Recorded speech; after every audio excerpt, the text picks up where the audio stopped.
Hello, everyone, and welcome to Tropic Topics. We are coming to you live in many locations. MyPanhandle.com, Facebook, wherever you may be watching us from, YouTube, Instagram, and did I miss any of them?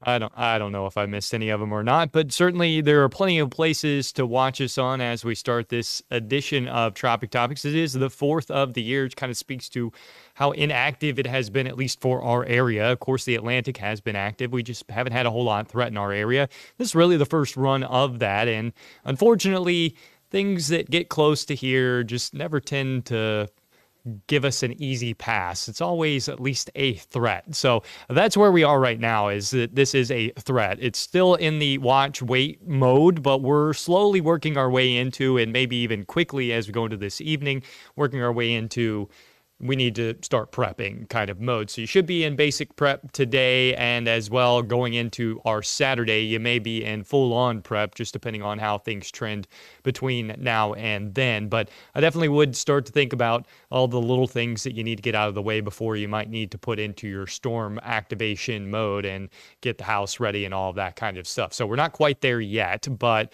we are at the point where you might want to think about what supplies you may need that you don't have on hand. Get the little things like your yard trimmings out of the way, get it cleaned up, make sure your loose items outside are possibly brought in. All the things that you may not want to do later on when you have to take care of some of the bigger issues. You might want to do that this weekend, and certainly either do that this evening or through the day tomorrow as we continue to gain more information. I've been kind of echoing this since this became a part of the picture, is that today and tomorrow would be the days that we gather the most information and learn the most about what this storm potentially is going to do. And there is a much higher confidence in what this is going to eventually do today. Unfortunately, there's some small scale things that are going to bring in some bigger issues on far as track goes and what potential impacts may come to our area. The good news is model consensus at this point is still off to our east and southeast. So as we're going through all of this, if you have any questions, comments, or concern, I do have all the comment sections up on Facebook. So I'm pretty sure no matter where you comment, I can see the question. And if you do have a question, I'll try to get to it. I'll try to answer it as best as possible. I'm going to go through several graphics here. We're going to go through the simple version of everything. And if you don't understand something, if I'm not explaining it well enough, just ask a question and I will try to get through it and hopefully be able to break it down a little bit better. So starting off where we are, we have the upper low moving into Mexico. You can see that by that big comma cloud head over there working into central Mexico, as well as the little L I put in there. Not that there is an area of low pressure there, but there is an area of spin. And if you look close enough, you can see that there is a kind of broad spin and a little bit of convection, but there's not a whole lot going on, and that is going to be the case as we go through the weekend. There won't be a whole lot going on because that little area of spin is going to situate itself right over the top of the Yucatan Peninsula. Now, unfortunately for us, the Yucatan Peninsula is basically flat, so there's not a whole lot of elevation there to disrupt this vorticity from continuing to spin, so it can go over land and just sit there and spin and spin and spin, and the friction is really not going to have a whole lot of issues with just the general ground friction because we have that upper level spin already in place. So as we go through the weekend, this really isn't going to look like much. But as we get into Monday, we'll start to see this low lift off of the Yucatan Peninsula into the Gulf of Mexico. And then this really should have anywhere between about 12 and 18 hours over the crazy warm waters of the Gulf of Mexico with relatively favorable environmental conditions ahead. This isn't ideal environmental conditions overhead, but it certainly will have its advantages, and if it finds the right pocket, it could go through at least a small period of rapid intensification. The good news for us here is the forward motion, once it gets ejected off of the Yucatan, is likely going to be so quick that this is going to have very limited time over water. So no matter where it goes, the upward bound of this is probably going to be in the low-end hurricane kind of ordeal. So most likely this is probably going to end up making landfall in the Bend or somewhere between the Bend and Tampa as probably a tropical storm or a Category 1 hurricane. That's probably what's going to happen. But there is the opportunity, if this finds the right pocket and is able to manage to go a little further west, this could work its way up to maybe even a moderate Category 2. And that's where that mindset of, unfortunately, this is going to happen so fast that we really have to kind of step ahead of where we should be in the game based on where it is in development. So even though it doesn't look like much, and it's not going to look like much for a while, unfortunately, it's just not going to give us a lot of time. So we kind of have to be ahead of ourselves and hope that things play out a little bit better. As far as the rest of the setup goes, you can see that Franklin is being heavily sheared, and Franklin, unfortunately, is playing a little tag team with our area of interest out there, dubbed 93L. And this, if it were to develop and get a name, it would be Idealia. I know not the greatest name or easiest thing to pronounce, at least as far as pronunciations go on my end, but it is the I name storm, and it seems like it's always the I name storm, but the I name storm Idealia, that is what it would be if it were to get a name. And again, Franklin is actually part of the reason why this even exists, because Franklin got sheared by the tut that's there. It allowed this piece of the monsoon trough to lift north thanks to that upper low that's moving into Mexico. And now that Franklin is going to be strengthening, it's actually going to weaken the frontal boundary that's going to come in. And that plays a part in why this can go north and west, as opposed to, like you heard me say over and over and over again with Ian last year, this can't go west, there's a cold front coming in. Well, in this case, this can go west because that cold front is going to be modified by Franklin upstream, as well as a little upper low that'll be wedged between that storm, us, and the cold front. So this does have the opportunity to be further west, as opposed to last year when we were looking at Ian around the same time as far as development goes, and I was going, there's no way this is coming west. Cold front is going to continue to push this off to the east. If anything, this might turn harder to the east. That's what we were echoing with Ian.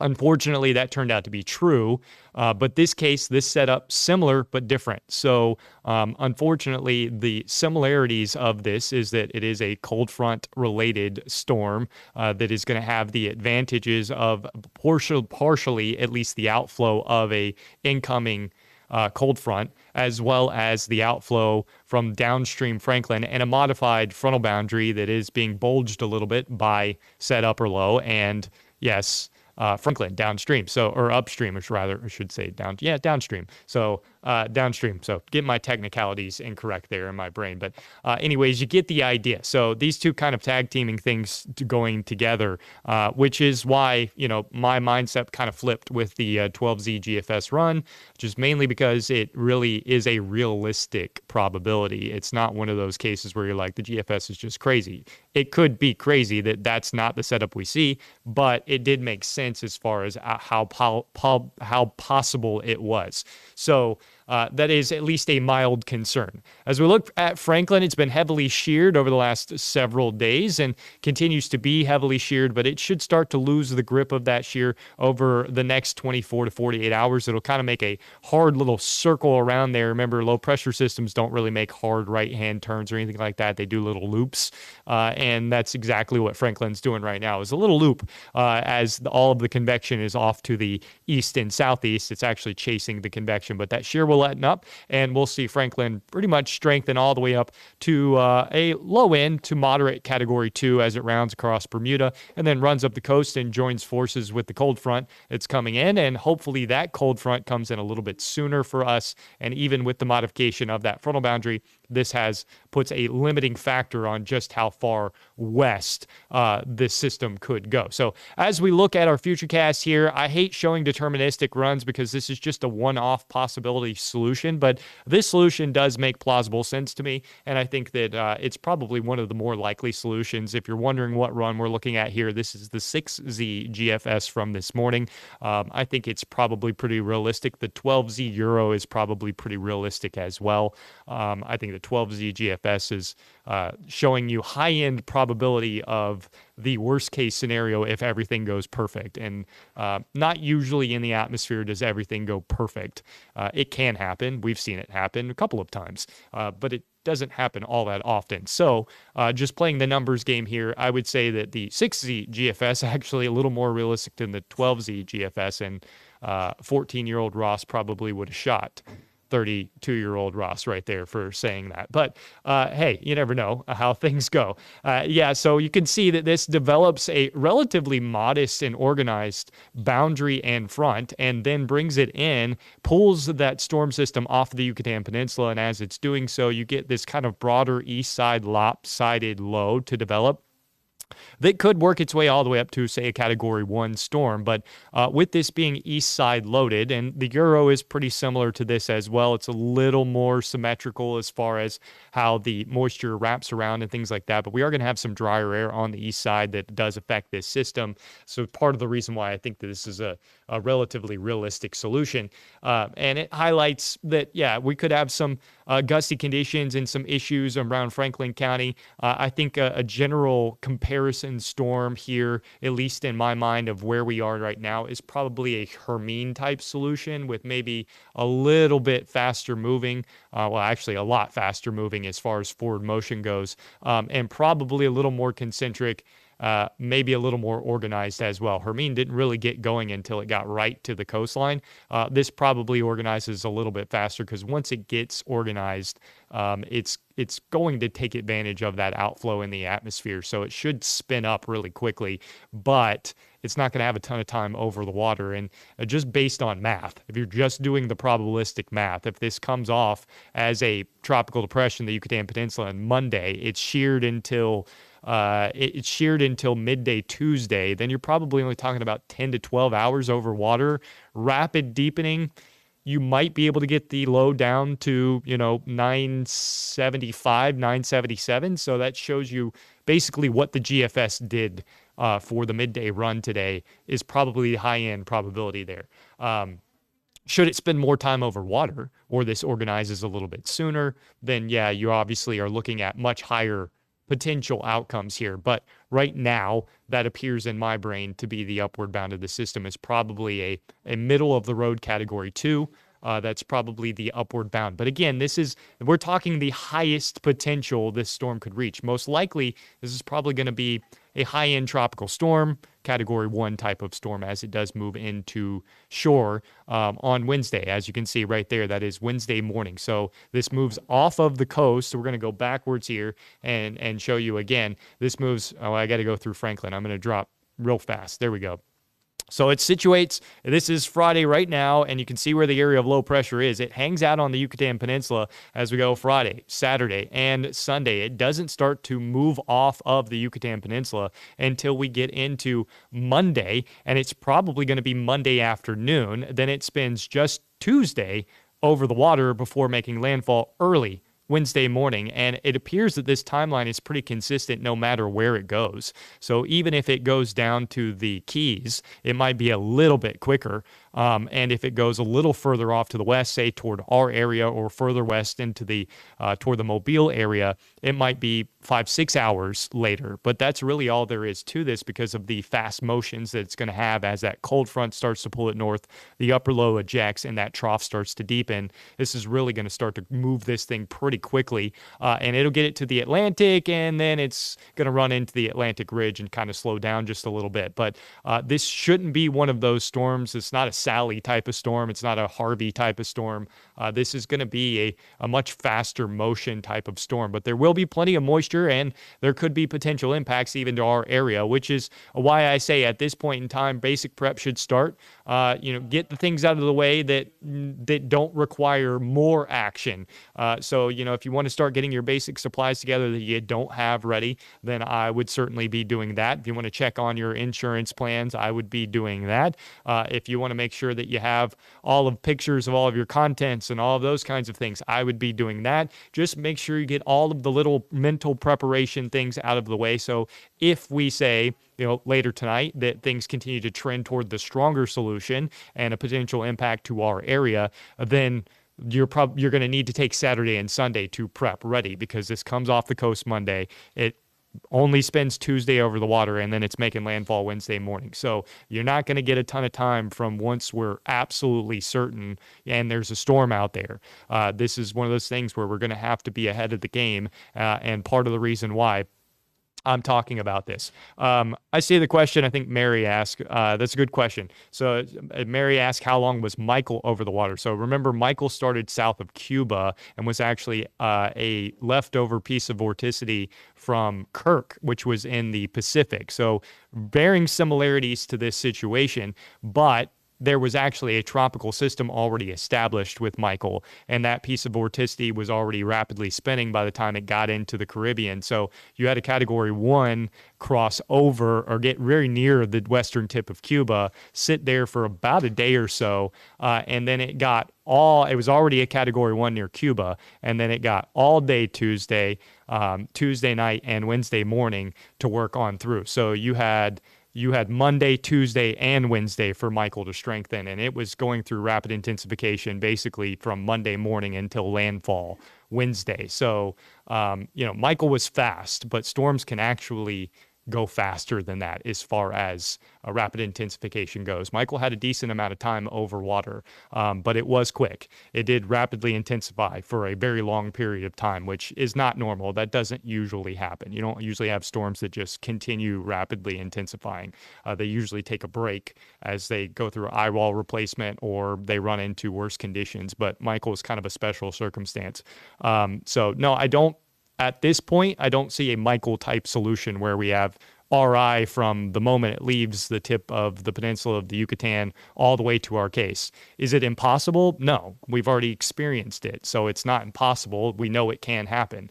It just doesn't seem that is the real right setup or solution for this storm based on the way we have this set up. You have to remember that Michael was not dealing with an upper low either. Michael actually had an upper low situated over the top of it, and we were expecting some southwest shear initially, and then the shear to lessen. And that southwest shear actually helped things. It didn't hurt things. So that's kind of how Michael started. And I think most people paid attention to Michael right when we first started talking about it and then stopped paying attention to it. And then they paid attention to it Wednesday morning once it was a Category 4, and they were like, man, that was fast. But to us who were doing the communication, it wasn't fast because it was Saturday all day, Sunday all day, Monday all day, Tuesday all day. So to us, it wasn't fast. But I'm sure for people that watched Saturday or Sunday and then didn't check back until Wednesday, it was probably really, really fast. So we're trying to avoid that here. That's why I'm here. That's why I'm talking about it now. That's why I'm trying to get you in the mental state in case this trends toward a stronger solution and we have to ramp up the messaging. Right now, that is not the forecast. That is not the most probable solution. It's not even really a probable solution at all based on the way things are set up and the way things are forecasted. It's just not in the models. So is it possible? Sure. Is it likely? No, I'd put it at less than 1%. There's much more likely that a tropical depression tropical storm or a Category 1 or a Category 2 is impacting somewhere on Wednesday than it is for this to be a non-storm or it to be a Category 5. Those would probably both be in the 1%, 2% range. Possible, but not likely. So I know that's what everybody's mind is going to here because these do have similar resemblance and at least origins, but not the same setups. Two storms are never going to be the same. You can compare them based on how things start, but they're never going to be the same. You make Michael 10 miles west or change the angle of approach, and it's a completely different storm. So every storm is going to be different. So just keep that in mind. So as we go forward, like I said, basic prep is where we should be. And where, if you are in the orange, which includes the majority of the Panhandle down to Tampa and then all the way to the First Coast, going on to Georgia, you got to check the forecast tomorrow morning. If you're following me on social and you're watching this, I'm sure you're probably one of the ones that is checking the weather as often as possible. So check the forecast tomorrow morning. You might even want to check it tonight.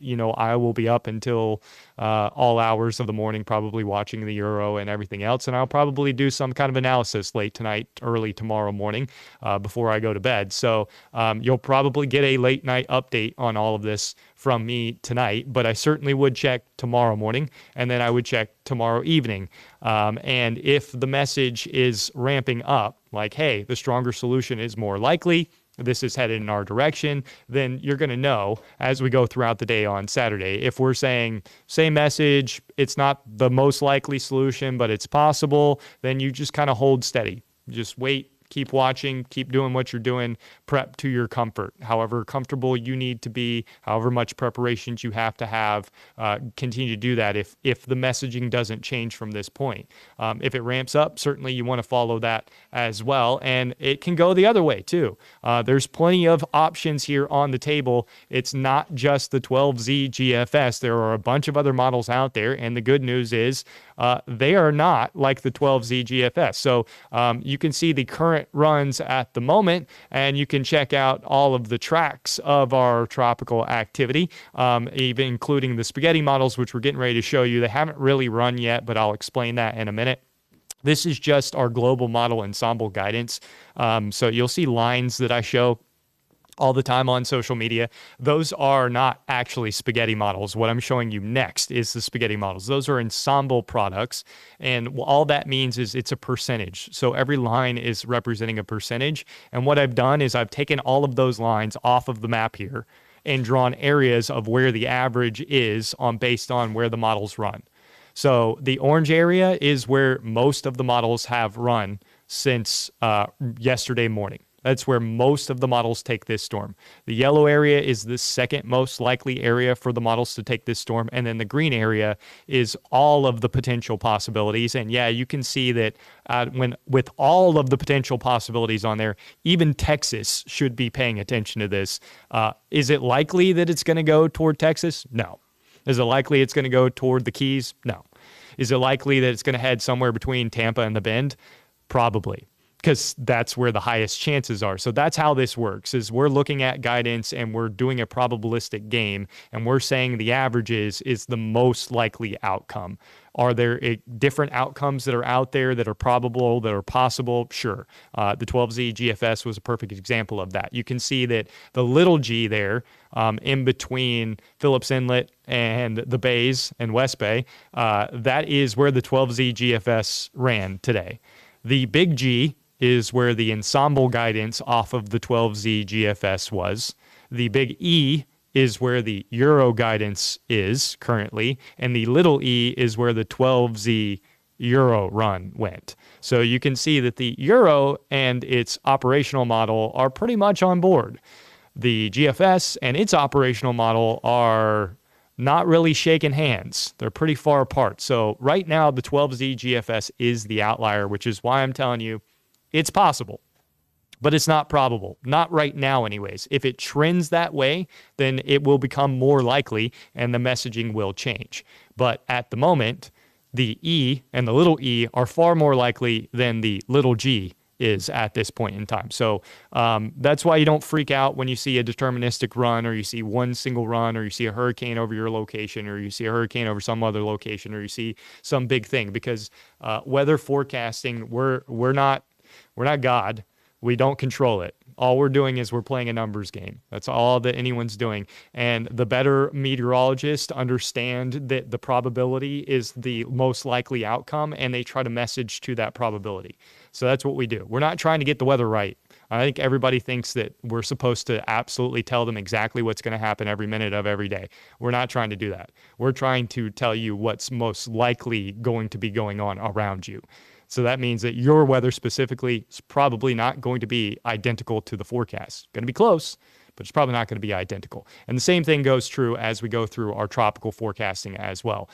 We're not trying to be exact. We're trying to tell you what's most likely on the outcome here, and then try to message accordingly based on what's most likely. So that's what's going on as far as the potential goes. So as we go to the spaghetti models here, I'm trying to move forward and get through this a little faster. I know I can talk forever.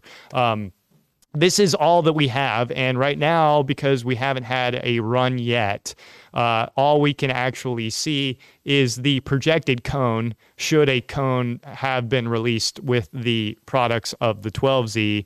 You can see where the cone would have gone. It would have gone right to where the E and the little e are. The other line is just the historical average line, and the GFS average line. So you can see between the operational and the ensembles, it splits the gap between that. And if there had been a cone based on the designation of the invest, it would have been right toward where the European model goes. That really doesn't mean much right now, because we haven't had a run of any of the products yet, since it's been tagged as an invest. So we really won't know more on as far as the lines go here until we go into tonight, which is why I say, check the forecast again. Watch this evening. We're going to be talking a lot about this, and then again check tomorrow morning, and definitely check again tomorrow evening. See what the messaging is. You'll have Sunday. If we're, full go tomorrow evening, if the euro jumps on board with the GFS, and that's the strong solution. And trust me, if the 12Z GFS is right, the euro will jump on board with it. The other models will trend that way. We don't have a ton of time here between storm genesis and storm landfall, and we're not that far away from it. So the models will figure this out relatively quickly. So we're going to see some big changes in the solutions one way or the other. Either the GFS is going to go back toward the euro, which I think is probably the most likely, or the euro is going to go toward the GFS. One of the two is going to happen. And in most cases, you usually get a blend of the two models, because people always ask me which one's better. None of them are good. They're all bad. All models are bad. If you don't learn this with weather, I'm telling you now, all the models are bad, no matter it's weather or anything else. Any projected modeling, when you read some infographic and it says the modeling says this, it's bad data. It doesn't matter. It's bad data. All models are bad, but they can be useful. They can tell you things. And that's why we look at those models, is because they tell us things. They give us that probability. They make our lives a little bit easier, and it allows us to understand a little bit more what is actually happening in the atmosphere and how the puzzle pieces could work together, because atmosphere is always moving. It's always changing. It's always adapting. And there's always a move and response. It's part of the laws of motion. So that is why we echo. Continue to check, but right now we're still in wait, watch, and see. Begin your basic prep mode. Prep to comfort through today and into tomorrow morning. If the messaging ramps up and we say, hey, this looks like this is headed in our direction, and it could potentially even be one of the stronger solutions, maybe a category 1, maybe a category 2, then you have Saturday to prep. If that messaging is there. If we're still saying we don't know tomorrow, which is possible, I think it's unlikely, but it's possible that we're still saying we don't know exactly where this is going to go, but we'll likely have narrowed down the possibility ranges of it. Then, keep holding station, prep to comfort, continue to do that until that messaging ramps up. And then if it's Sunday and we start to ramp up the messaging, then get into those prep modes. But basically, I just want to put you in the mindset that it's possible. I know you're going to have the anxiety and all of that the next couple of days as we figure out what's going on here.